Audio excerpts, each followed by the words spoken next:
melamun, ngantuk, dan tidak fokus pada pembelajaran di kelas. Lalu guru hanya memaksa siswa untuk membaca buku lalu dan mengerjakan soal-soal yang ada di buku tersebut tanpa ada penjelasan.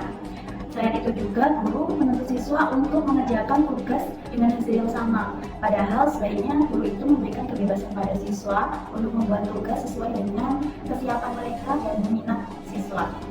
Ketika mengikuti pelatihan dan melihat di platform Merdeka Belajar, saya jadi tahu tentang pembelajaran bervariasi, yaitu di mana pembelajaran tidak hanya berfokus pada topik pembelajaran, tapi juga fokus pada proses dan konten atau materi.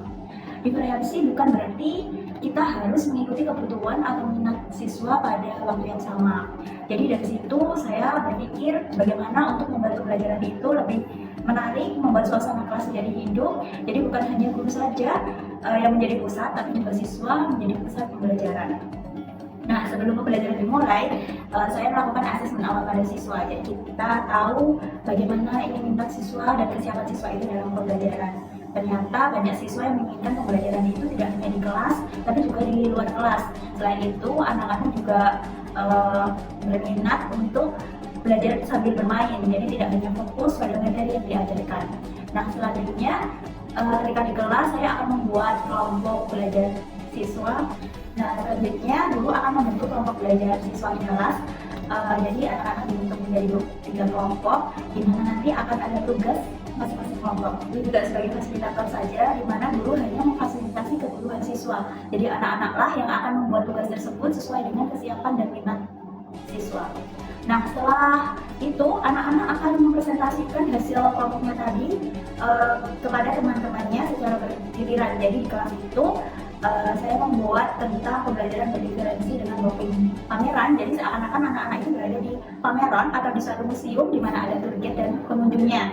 Nah, yang menjadi tour guide inilah yang akan menjelaskan kepada teman-temannya tentang tugas kelompok yang tadi sudah dibuat.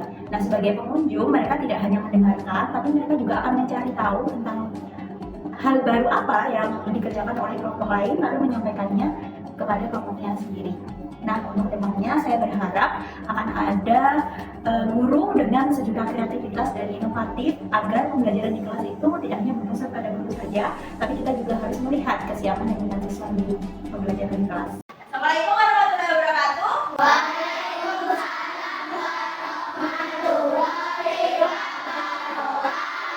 Selamat pagi anak-anak. Semangat hari ini? Semangat Bu? Mana semangat Bu? Mana? Oke, tepuk tangan dan hati.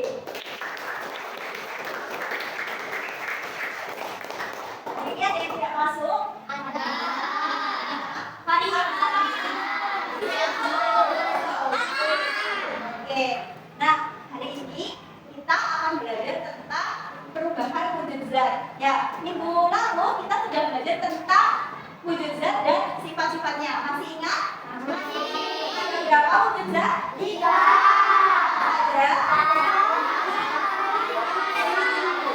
Ada wadah, ada cair, ada gas. Apakah masih ingat sifat-sifatnya? Oke, bagaimana sifat benda padat? Mengikuti tempatnya, tidak berbobot sesuai dengan tempatnya. Terus kalau benda cair, mengikuti tempatnya, jadi berubah-ubah sesuai dengan tempat yang ditempati. Habis itu juga ada cair mengalir dari atas ke bawah. Dan untuk benda gas, masih ingat sifatnya? Apa saja? Kemarin Kak bisa praktek beliau bareng. Ya, betul, tidak bisa dilihat tapi bisa dirasakan. Terus, ketika kita meniup balon, kemarin kita sudah praktek. Bentuknya berubah apa Kak? Berubah sesuai dengan tempatnya. Oke. Nah, hari ini kita akan belajar tentang perubahan wujud zat. Sebelum kita belajar, Bu Baru mau tanya, apakah kalian pernah melihat es batu yang ditaruh di luar kulkas bisa jadi air lagi? Pernah melihat? Nah, terus ketika mati lampu, kalian ada yang menyalakan lilin. Ya, lilin yang awalnya panjang tiba-tiba jadi pendek. Pernah melihat? Nah, yang Bu Baru sebutkan zat. Nah, yang Bunda bilang tadi nanti ada mencair, ada membeku, ada menguap, ada mengembur, ada menyublir, dan ada mengkristal. Mungkin ada yang sudah tahu contoh dari perubahan zat mencair. Apa kira-kira? Mencair itu kira-kira perubahan zat dari zat apa ya? Dari zat padat ke zat cair. Sudah tahu ya, dari zat padat ke zat cair. Bentuknya apa? Tadi yang awalnya bentuknya padat, bentuknya es batu keras, ketika ditaruh di luar ruangan tiba-tiba cair. Nah, itu salah satu contoh perubahan zat padat ke zat cair. Terus ada juga perubahan zat membeku. Nah, membeku ini kira-kira perubahan dari zat apa ke zat apa? Cair. Betul, dari zat cair ke zat cair. Bentuknya apa? Benar, ada feedback dari pembuatan es batu yang awalnya airnya ditaruh plastik, ya tiba-tiba dimasukkan ke minyak sudah keras, sudah jadi zat padat. Terus ada lagi perubahan zat yaitu menguap. Kalau menguap kira-kira ada yang tahu nggak dari zat apa? Menguap. Pernah kalian mendengar kata menguap? Ketika ngantuk ya. Jadi kita belajar tentang menguap ketika perubahan wujud zat. Dari zat apa? Ada yang tahu? Dari zat apa ya kira-kira? Cair. Kalian pernah melihat rumah kalian merebus air? Kalau airnya mendidih, keluar asap nggak? Jadi ketika menguap itu adalah perubahan wujud dari zat cair ke zat gas. Ya, yang awalnya bentuknya air kena panas langsung jadi asap. Ya, asap termasuk contoh benda apa? Gas. Oke, tadinya ada bagaimana tentang perubahan zat. Nah, hari ini ada tugas untuk kalian sebelum kalian membentuk kelas jadi 3 kelompok. Ya, jadi nanti silakan masing-masing siswa mengambil kertas kuning yang ada di sini. Ya, jangan dibuka terlebih dahulu. Nanti bukanya bareng. Setelah dibuka, isolasi sama kertasnya jangan dibuang sembarangan. Nanti dibuang di tempat sampah. Sudah paham? Silakan boleh maju mengambil ke depan dari sini dulu.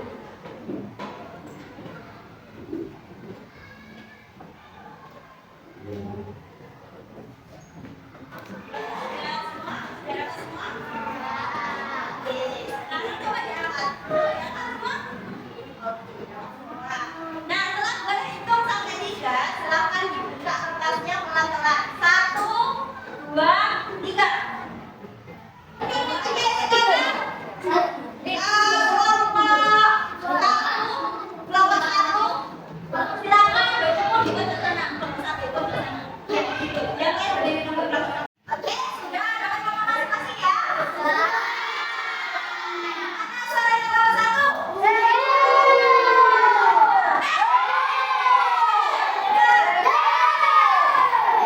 Oke, silakan perwakilan kelompok maju ke depan 1 orang.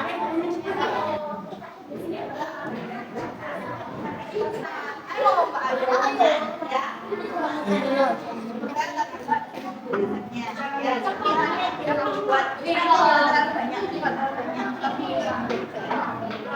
ya. Aku tahu.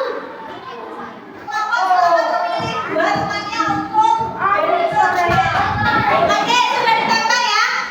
Untuk masing-masing kelompok silakan memilih 2 temannya untuk dari survei.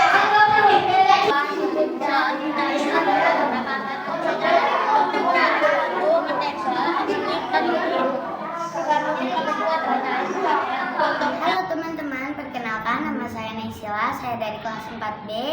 Tadi di kelas saya belajar seperti di museum. Hai teman-teman, nama saya Talu Supari dari kelas 4B. Saya belajar tentang perubahan wujud zat.